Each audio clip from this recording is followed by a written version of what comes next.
Hello students. तो आज के इस वीडियो में आपका स्वागत है। आज हम चर्चा करेंगे वॉइस का रिव्यू के बारे में। अब जैसे कि हर एक टॉपिक के पीछे जो रिव्यू मेरा बनाने का मकसद है वह आपको ये पता होना चाहिए कि जैसे मान लीजिए कोई चीज़ें अगर छूट जाती हैं, कुछ स्किप्ड हो जाता है, कोई चीज़ें और भी आवश्यक चीज़ें आ जाती हैं, तो उनको हम रिव्यू के अंतर्गत हर एक टॉपिक पर हम बताते आ रहे हैं। ग्रामर का चाहे कोई भी टॉपिक रहा हो, और उसको मैं रिव्यू के जरिए जो भी छूटे हुए रूल्स हैं, एक्सेप्शनल टाइप ऑफ रूल्स हैं, उनकी चर्चा करते आ रहा हूँ। तो अब बारी है रिव्यू का, और इसमें हमें देखना है। अब जैसा कि रिव्यू का मतलब भी होता है पुनर्विचार, पुनर्वलोकन, जो है निरीक्षण। तो एक बार हम फिर देखेंगे, रिव्यू से मिलेंगे जो कुछ रूल्स इसमें स्किप्ड हो गए हैं, छूट गए हैं, तो आज हम उनकी चर्चा करेंगे। तो आइए देखते हैं ये रूल्स क्या हैं, और इसके बाद कुछ इसमें महत्वपूर्ण एग्जाम्पल्स भी हैं जो बहुत ही शानदार हैं, उनको भी हम समझाएंगे। तो आइए देखते हैं रिव्यू के बारे में। अब देखिए, वॉइस का जो रिव्यू है, इसमें एक नियम यह है कि जैसे मान लीजिए यहाँ पर जो एक बाई लिखा हुआ है, देखिए बाई को हमने एरो का निशान लगाया है, आगे एट लिखा, विथ लिखा है, इन लिखा है, एट और विथ, इन, और ये टू रहेगा। ये गलती से छप गया है एट, इसको टू होना चाहिए, ये आपका टू रहेगा, टू। तो देखिए अब इसका क्या मतलब हुआ। जैसे पैसिव वॉइस जब आप बदलते रहे हैं, तो बराबर पैसिव वॉइस में अक्सर ऑब्जेक्ट के पहले बाई का प्रयोग किया जाता था, परंतु कुछ ऐसे भी कंडीशंस हैं कि जिन कंडीशंस में अब बाई का यूज नहीं होगा, नो यूज। अब केवल आपका एट आ सकता है, विथ आ सकता है, इन आ सकता है, टू आ सकता है। तो अब एक तो बात यह है कि बाई के स्थान पर आपको अब बाई नहीं लगाना है, अब आपको एट लगाना है, विथ लगाना है, इन लगाना है, टू लगाना है। लेकिन इसका मूल मतलब क्या है? देखिए, बाई का प्रयोग तब होता है जब कोई एक्शन हो। एक्शन, अगर कोई कार्य हो रहा है तो एक्शन में आप प्रयोग प्रीपोजिशन का प्रयोग बाई लगाएंगे, यानी कि एक्शन होने पर बाई प्रीपोजिशन लगेगा। और यदि मान लीजिए स्टेट है, कोई स्टेट माने दशा है, कोई स्थिति है, तो ऐसे में बाई ना लग करके आप इनमें से कोई भी प्रीपोजिशन जो उपयुक्त होगा वह आपका इसमें से लगाया जाएगा। अब इसके पीछे भी एक कंडीशन है, सब में सभी प्रीपोजिशंस नहीं लगते। अब आइए रूल्स को देखिए। जैसे मान लीजिए सरप्राइज, कुछ ऐसी क्रियाएं हैं अंग्रेजी में जिसमें जैसे आपका सरप्राइज हुआ, एस्टॉनिश्ड हुआ, डिसपॉइंटेड हुआ, डिस्ट्रेस्ड हुआ, डिस्प्लीज्ड हुआ। अगर इनमें से कोई क्रियाएं आ रही हैं तो आपको प्रीपोजिशन एट लगाना है। जैसे कि उदाहरण नंबर 1 देखिए, पहले उदाहरण में योर इंटेलिजेंस होगा, ये जेंट नहीं है, जेंस होगा, C E. Your intelligence surprise me, यानी कि आपकी बुद्धिमत्ता ने मुझे स्तब्ध कर दिया। तो यहाँ पर आप देख रहे हैं सरप्राइज आ गया है। तो अगर सरप्राइज आ जाएगा, यही चीज ध्यान देना है कि अगर इनमें से कोई भी वर्ब आता है, जैसे सरप्राइज, एस्टॉनिश्ड, डिसपॉइंटेड, तो प्रीपोजिशन आपको एट लगाना है। तो ये हो जाएगा, जो ऑब्जेक्ट है इसको आप पहले लाएंगे, आई हो जाएगा। सरप्राइज जो है पास्ट इंडिफिनिट टेंस है, ये पास्ट इंडिफिनिट होने के नाते यहाँ पर देखिए आपका वाज और सरप्राइज हो जाएगा। तो आई वाज सरप्राइज, अब बाई नहीं लग रहा है, बाई के ही स्थान पर एट लगाया जा रहा है, और योर इंटेलिजेंस को सब्जेक्ट को ऑब्जेक्ट के रूप में लिख दिया जा रहा है। तो इस तरीके से I was surprise at your intelligence हो जाएगा। उदाहरण नंबर 2 को देखिए। अब देखिए, जैसे मान लीजिए प्लीज्ड हैं, जैसे सेटिस्फाइड हैं, जैसे डिसगस्टेड हैं, जैसे चार्म्ड है, इनके आने पर आपको विथ लगाना है। जैसे माई बिहेवियर प्लीज्ड हिम, तो यहाँ पर आप देख रहे हैं कि आपका जो है यहाँ प्लीज्ड जो आ गया है, प्लीज्ड के आने के कारण आपको प्रीपोजिशन विथ लगाना है। तो यहाँ हो जाएगा, हिम इधर आएगा सब्जेक्ट के रूप में, तो ही हो जाएगा। प्लीज्ड जो है पास्ट इंडिफिनिट टेंस है, तो ही वाज प्लीज्ड विथ हो जाएगा माई बिहेवियर। तो यहाँ पर आपने देखा विथ लगाया गया। इसी तरीके से अगर कंटेंट आता है, अगर इंटरेस्टेड आता है तो आपको इन लगाना है, और यदि अब्लाइज्ड आते हैं, नोन आते हैं तो आपको टू लगाना है। तो इस वाक्य में देखिए, अब यहाँ तीसरा है this box contains many beautiful things. यह जो बॉक्स है बहुत सारी सुंदर चीजों को रखती है, अर्थात many beautiful things are content in this box, बहुत सारी सुंदर चीजें इस बॉक्स में रखी जाती हैं। तो यहाँ पर आप देख रहे हैं इन लगाया गया, और क्यों लगाया गया, क्योंकि यहाँ कंटेंट शब्द आ रहा है। कंटेंट के आने पर और इंटरेस्ट आने पर, इंटरेस्ट के आने पर, इंटरेस्टेड आने पर आपको प्रीपोजिशन इन लगाना है। यहाँ देखिए एवरीबॉडी नोज गांधी जी, तो अगर नोज आ जाता है तो कभी भी नो आने पर, जैसे अब्लाइज्ड आने पर, नोन आने पर आपको प्रीपोजिशन टू लगाना है। अगर अब्लाइज्ड आ रहा अथवा नोन आ रहा तो प्रीपोजिशन टू लगेगा। तो यहाँ नो आ गया है, यानी एवरीबॉडी नोज महात्मा गांधी, हर लोग महात्मा गांधी को जानते हैं। Everybody Mahatma Gandhi is known to everybody, यानी महात्मा गांधी हर एक लोगों के द्वारा जाने जाते हैं। तो यहाँ पर ये हो जाएगा कि महात्मा गांधी हर एक लोगों के लिए जाने जाते हैं। कहने का मतलब यह है नोन टू होता है, ये चीज आपको समझना है। और जैसे कंटेंट आ रहा है तो कंटेंट के साथ इन आएगा, प्लीज के साथ विथ होगा, और सरप्राइज के साथ एट होगा। इस तरीके से हम इनका प्रयोग करते हैं। अब आइए देखिए कुछ इसमें हम आपको और भी महत्वपूर्ण एग्जाम्पल समझाएंगे। कम से कम आपको 10 या 11 एग्जाम्पल्स हैं जो बहुत इंपॉर्टेंट हैं, अब उनके बारे में हम चर्चा करेंगे। तो अब आइए देखिए, इसमें से हमने यहाँ पर 11 क्वेश्चंस लिखा हुआ है 1 to 11। अब एक एक क्वेश्चंस को हम हल करेंगे, देखिए कैसे हल किया जाएगा। पहला लिखा हुआ है कि she is looking for her book. तो यहाँ पर आप इसको इस प्रकार बदल सकते हैं, पहला आंसर आपका होगा, अब जहां हर बुक का आ रहा है इसको आप ऑब्जेक्ट को पहले सब्जेक्ट बना देंगे, तो हो जाएगा हर बुक, हर बुक हो जाएगा। और इज बीइंग हो जाएगा, ये प्रेजेंट कंटीन्यूअस टेंस है, तो आप इसमें लिखेंगे इज बीइंग हो जाएगा, इज बीइंग। और इसके बाद हो जाएगा लुक्ड फॉर, इज बीइंग के बाद लिखेंगे लुक्ड, लुक्ड फॉर हो जाएगा। और इसके बाद जो है फुल स्टॉप कर देंगे। अब देखिए यहाँ पर जो है एक बात ये समझना था, हमने इस उदाहरण को क्यों दिया। देखिए her book is being looked for, अब बाई हर लिखने की जरूरत नहीं है। बात क्या है, बात यह है कि अगर कोई सब्जेक्ट है और इसी सब्जेक्ट से संबंधित आगे चल करके उसका जो पॉजेसिव केस होता है, सब्जेक्ट का पॉजेसिव केस, यानी जो एक्टिव वॉइस में सब्जेक्ट है उसी का पॉजेसिव केस भी आ जाए, तो इसको ऑब्जेक्ट के रूप में लिखना ज्यादा उपयुक्त नहीं लगता है, यह अनुपयुक्त लगता है। इसलिए आप सीधे सीधे लिख सकते हैं कि हर बुक और इज बीइंग लुक्ड फॉर, ऐसे आप लिख सकते हैं। दूसरा है प्रिपेयर योरसेल्फ, तो इसका पैसिव कैसे बनाएंगे, तो दूसरे का हो जाएगा सीधे सीधे आप लिख सकते हैं बी प्रिपेयर्ड, बी प्रिपेयर्ड, ऐसे आप बना सकते हैं। देखिए अब इसमें यह भी बात आएगी कि क्या हम इसको यू आर से शुरू कर सकते हैं, जैसे you are advise to, advise to, तो ठीक है आप इससे भी बना सकते हैं, कोई बात नहीं है। परंतु इसका एक और भी पैसे बनेगा, अगर लिखा हुआ है प्रिपेयर योरसेल्फ तो आप इस प्रकार लिख सकते हैं बी प्रिपेयर्ड, ऐसे भी पैसे बन जाएगा। ये क्वेश्चन कुछ विशेष थे इसलिए मैंने इस पर लिखा हुआ है जिससे कि आप समझ पाए। अब देखिए लिसन टू मी, अगर आप इसको पैसिव बनाते हैं तो आप इसका पैसिव इस प्रकार बना सकते हैं आई should B, I should B हो जाएगा और लिसन टू हो जाएगा, लिसन टू। इस तरीके से आप इसका पैसिव बनाएंगे तो ज्यादा उत्तम रहेगा, I should be listen to.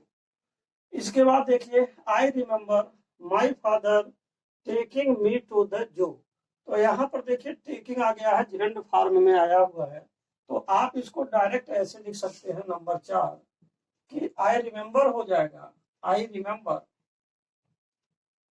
I remember हो जाएगा और माई फादर हो जाएगा, माई फादर। और इसके बाद लिखा हुआ है टेकिंग, तो इसमें आप लिख देंगे बीइंग जोड़ देंगे। अगर जिरंड आया है तो आप इसको पहले बीइंग में बदल दीजिए और टेकिंग जो आ रहा है इसको आप थर्ड फॉर्म टेकन कर दीजिए, ये हो जाएगा taken. I remember my father being taken to the zoo हो जाएगा, टू द जू। इस तरीके से आप इसको हल कर सकते हैं। आंसर नंबर 5 देखिए क्या होगा। क्वेश्चन नंबर 5 क्या है, we can play with the dog. अब इसमें क्या करेंगे, डॉग से अगर पैसिव बनाएंगे द डॉग हो जाएगा, और यहाँ कैन आया, मॉडल्स आए हैं तो कैन आप उतार देंगे और बी लगा देंगे, कैन बी। और प्ले का थर्ड फॉर्म प्लेड लिख देंगे, और इसके साथ साथ प्रीपोजिशन लगा हुआ आया हुआ है तो आप यहाँ विथ लिख देंगे, और बाई अस लिखने की जरूरत नहीं है। The dog can be played with, ऐसे ही पैसिव बन जाएगा। इसी प्रकार we must write to the principal, तो छठवां आप बनाएंगे द प्रिंसिपल, द प्रिंसिपल हो जाएगा द प्रिंसिपल, और इसके बाद हो जाएगा मस्ट, और बी हो जाएगा, और इसके बाद रिटर्न कर देंगे, और रिटर्न के बाद टू हो जाएगा। अब यहाँ पर आपको बाई अस लगाने की जरूरत नहीं है। ये दो ऐसे सवाल है जहाँ वी आया हुआ है और पीछे बता भी चुके हैं कि इसकी जरूरत नहीं है, आप सीधे सीधे ऐसे ही पैसिव बना सकते हैं। अब आइए क्वेश्चन नंबर 7 देखिए, the police inquired into the accident, तो इसको आप कैसे लिखेंगे। क्वेश्चन नंबर 7 का आंसर होगा द एक्सीडेंट, द एक्सीडेंट हो जाएगा, और इसके बाद इंक्वायर्ड पास्ट टेंस है तो आप लिख देंगे was inquired, the accident was inquired हो जाएगा, वाज इंक्वायर्ड, और इसके बाद इनटू हो जाएगा, वाज इंक्वायर्ड इनटू। ये ठीक उसी प्रकार है जैसे यहाँ ऊपर आपने देखा विथ आ गया है तो केवल विथ लगाया गया, टू आया फिर इनटू आया, यही बात यहाँ पर है। केवल इसके प्रीपोजिशन पर लाकर इसको छोड़ देंगे और ये आपका पैसिवाइज हो जाएगा। अब आइए क्वेश्चन नंबर 8वां देखिए, देन लेट अस गो, तो ऐसा सवाल मैंने आपको पीछे भी बता दिया है कि अगर लेट आएगा तो इसमें आपको कैसे लिखना है। तो यहाँ देखिए देन लेट अस गो, तो अस इधर ले आएंगे तो 8वां हो जाएगा वी, और वी के बाद आप जानते हैं कि लेट ये पास्ट इंडिफिनिट है, पास्ट इंडिफिनिट में वर्ब की सेकंड फॉर्म होती है, तो वी वर हो जाएगा और लेट हो जाएगा, और गो को ऐसे उतार देंगे। हालांकि होना चाहिए था कि वी वर उसके बाद टू लेट गो, तो यहाँ पर हम सिंपल इन्फिनेटिव नहीं लिखेंगे, टू लेट नहीं लिखेंगे, इसको बेयर इन्फिनेटिव में चेंज कर देंगे। यही इतना इसकी विशेष बात थी कि लेट जब भी आए तो लेट के आने पर इसको हमेशा बेयर इन्फिनेटिव में लिखा जाता है, और ये हम पिछले वीडियोज में बता भी चुके हैं। इन्फिनेटिव, बेयर इन्फिनेटिव, तो इसको आपको हम पिछले वीडियो में समझा भी चुके हैं। एक उदाहरण हुआ मैंने रख दिया। अब आइए एग्जाम्पल नंबर 9 देखिए, they looted the house and took away the things. अब इसको कैसे हल करेंगे इसको जरा देखिए। अब यहां से साफ कर देते हैं पहले। देखिए they looted the house and took away the things, और उदाहरण नंबर 10वां, उदाहरण नंबर 11वां, ये तीनों एक मॉडल के एग्जाम्पल्स हैं। इसमें बात क्या है, इसमें देखिए दो दो वाक्य एक साथ आए हैं। इसमें एक वाक्य जो आपका पहला वाक्य है ये आपका प्रिंसिपल क्लॉज है, पीसी है, और दूसरा आपका कोऑर्डिनेट क्लॉज है। अर्थात अगर कहीं भी किसी कंजंक्शन एंड से अगर कोई वाक्य, दो वाक्य जुड़े हुए हैं तो निश्चित बात है कि यह जो वाक्य होगा यह वाक्य आपका कंपाउंड सेंटेंस होगा। तो अगर ऐसे कंपाउंड सेंटेंस आ रहे हैं, दोहरे वाक्य आ रहे हैं जिसमें कंजंक्शन एंड है, तो इनको भी यानी दोहरे वाक्य हो जाएंगे, दो वाक्य हो जाएंगे, तो इनको हम पैसिव में कैसे बदलेंगे। अब आइए इनको देखते हैं। लिखा they looted the house and took away the things, तो पहले द लूटेड द हाउस, इसमें आप देख रहे हैं कि लूटेड भी ट्रांजिटिव वर्ब है, and took away the things, और यहाँ टुक अवे भी ट्रांजिटिव वर्ब है, और दोनों में आप देख रहे हैं ऑब्जेक्ट भी दो बार आया हुआ है, तो दो तरीके से पैसिव भी बनेगा, अर्थात द हाउस से शुरू करेंगे। तो ये आपका क्वेश्चन नंबर 9 का आंसर है। आंसर नंबर 9 द हाउस हो जाएगा, द हाउस हो जाएगा, और इसके बाद लिख देंगे पास्ट टेंस में है तो वाज हो जाएगा, और लूटेड हो जाएगा, द हाउस वाज लूटेड हो जाएगा, और इसके बाद एंड लिख देंगे, जो कंजंक्शन आपका बीच में आ रहा है ऐसे उतार दीजिए, एंड हो जाएगा, और टेक एंड द थिंग्स, अब थिंग्स को फिर लेंगे, एंड द थिंग्स हो जाएगा, और इसके बाद थिंग्स बहुवचन है तो इसके साथ भी लिख देंगे वर, और इसके बाद टेकन हो जाएगा और अवे हो जाएगा, taken away. The house was looted and the things were taken away, यानी घर को लूट लिया गया और सामानों को चोरी कर लिया गया, उठा ले गया जाया गया।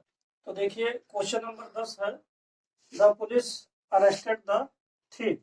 अब यहाँ देखिए थोड़ा थीफ की स्पेलिंग गलत हो गया है, ये उल्टा हो गया है, THI रहेगा, EF रहेगा।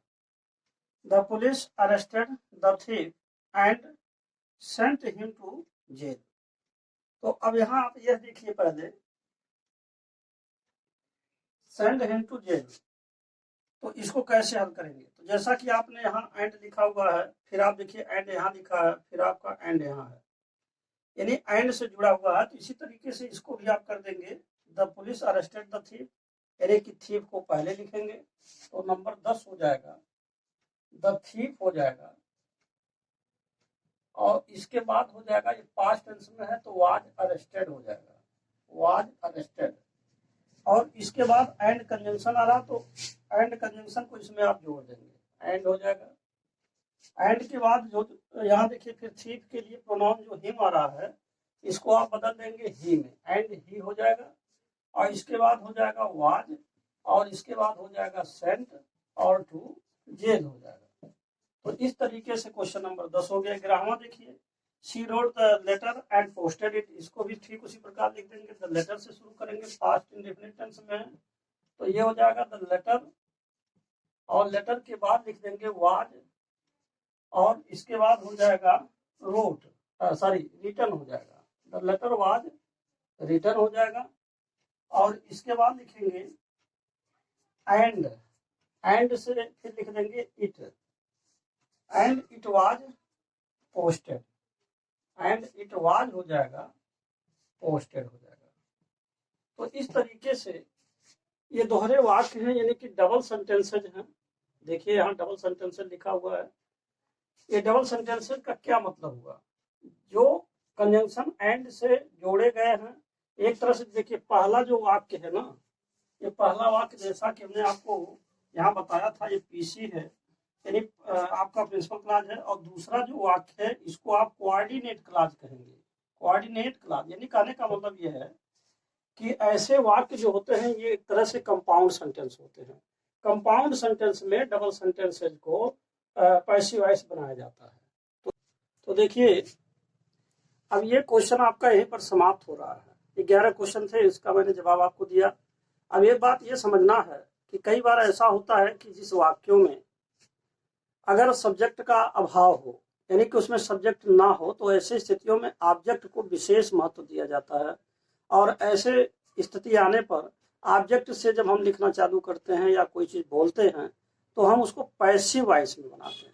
अब आइए एक उदाहरण देखिए जरा।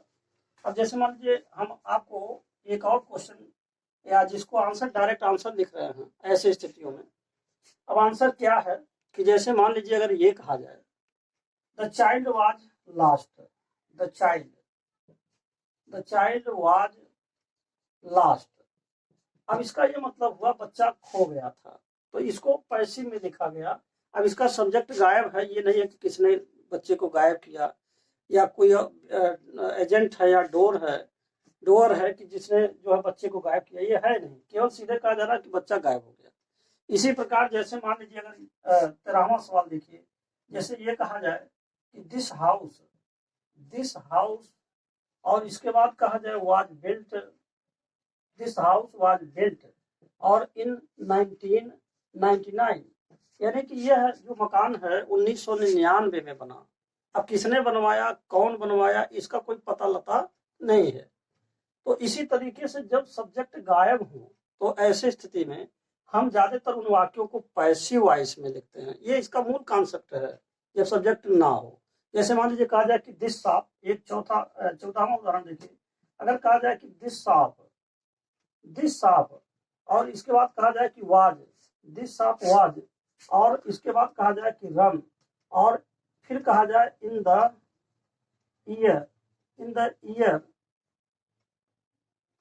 द ईयर ऑफ 2012, ऐसे कहा जाए।